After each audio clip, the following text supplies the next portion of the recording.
আমার একটু জোর রেগে গেলে কি করে দেখি।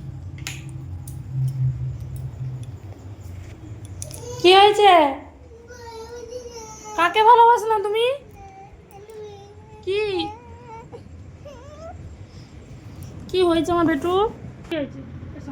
কি হয়েছে গো বাবা? কাকে ভালোবাসবে না? আমাকে কেন ভালোবাসবে না পাপা? কেন ভালোবাসবে না গোপাল? ভালোবাসো?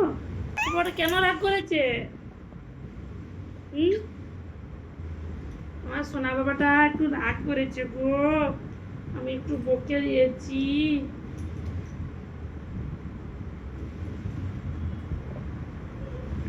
তুমি আমাকে ভালোবাসো না? আমাকে ভালোবাসো না? ভালোবাসো? এই তো বলছিল ভালোবাসি না ভালোবাসি না। আমি অনেক ভালোবাসি আমার পাপাকে। একটু বকা দিলেই বলবে আমি তোমাকে ভালোবাসি না, আমি তোমাকে ভালোবাসি না। তোমাকে ভালোবাসো তো? কি গো?